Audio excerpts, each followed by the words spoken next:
జలాల ఒప్పందం అమలు తక్షణమే నిలిపివేత, అటారీ వద్ద చెక్పోస్ట్ మూసివేత, పాకిస్తాన్తో దౌత్య సంబంధాల స్థాయి తగ్గింపు, పాక్ జాతీయులు భారత్ను వీడి వెళ్లాలని ఆదేశం, అప్రమత్తంగా ఉండాలని భారత సైనిక దళాలకు సూచన, పహల్గామ్లో ప్రాణాలు కోల్పోయిన 26 మంది పేర్లతో జాబితా విడుదల, ముష్కర్లను కఠినంగా శిక్షిస్తామని అమిత్ షా అన్నటువంటి వార్తను హైలైట్ చేశారు. జమ్మూ కాశ్మీర్లో పర్యాటకులపై ఉగ్రవాదుల పాశవిక దాడిని భారత ప్రభుత్వం తీవ్రంగా ఖండించింది. ఈ నరమేధానికి పాల్పడిన ముష్కర్ను శిక్షించడంతో పాటు వాళ్ళని ఎగదోస్తున్న శక్తులను బాధ్యులుగా నిలబెడతామంటూ పాకిస్తాన్ గట్టిగా హెచ్చరించింది. సీమాంతర ఉగ్రవాదాన్ని వీడే వరకు ఆ దేశం పట్ల కఠినంగా వ్యవహరించాలని నిర్ణయించింది. దౌత్య సంబంధాల స్థాయిని తగ్గించింది. ప్రధానమంత్రి నరేంద్ర మోడీ అధ్యక్షతన బుధవారం ఢిల్లీలో జరిగిన భద్రతా వ్యవహారాల కేబినెట్ కమిటీ ఈ మేరకు పలు కీలక నిర్ణయాలు తీసుకుంది. సరిహద్దుల్లో భద్రతా బలగాలను అప్రమత్తం చేసింది. పహల్గామ్ ఉగ్రదాడిని ఖండిస్తూ పలు దేశాలు భారత్కు సంఘీభావం ప్రకటించే ఉగ్రవాద నిర్మూలన కృషిలో అండగా నిలుస్తామని తెలిపాయి. మంగళవారం నాటి ఘటనలో మృతి చెందిన 26 మంది పేర్లను వెల్లడిస్తూ అధికారులు జాబితా విడుదల చేశారు. ఉగ్రదాడి నేపథ్యంలో జమ్మూ కాశ్మీర్ నుంచి పర్యాటకులు స్వస్థలాలకు తిరిగి వెళ్తున్నారు. కాశ్మీర్ వచ్చేందుకు హోటళ్లు, రైళ్లు, విమాన టికెట్లను రిజర్వ్ చేసుకున్న వాడు వాటిని రద్దు చేస్తున్నారు. పహల్గామ్లోని ఘటనా స్థలాన్ని పరిశీలించిన కేంద్ర హోంమంత్రి అమిత్ షా బాధిత కుటుంబ సభ్యులను పరామర్శించారు. శ్రీనగర్కు తరలించిన మృతదేహాలకు నివాళులర్పించారన్నటువంటి వార్తను హైలైట్ చేశారు. ఇప్పుడు దేశమంతా సమైక్యంగా నిలబడాలి.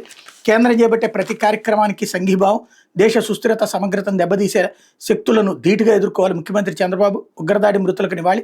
దేశానికి ఎంతో కీలకమైన కాశ్మీర్లో ఇటీవల ఎన్నికలు నిర్వహించి ప్రజాస్వామ్యాన్ని పునరుద్ధరించారు.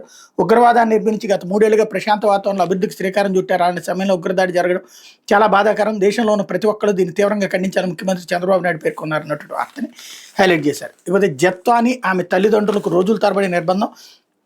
ఎన్టీఆర్ జిల్లా పోలీస్ కార్యాలయంలోని వారిపై దాడి. నిఘా విభాగం మాజీ అధిపతి పిఎస్ఆర్ ఆంజనేయులే ఇదంతా చేయించారు. కొంతమంది పోలీసు అధికారులు కీలుబొమ్మలు ఆడించారు. అక్రమ కేసు బనాయించేందుకు నకిలీ పత్రాలు సృష్టించారు.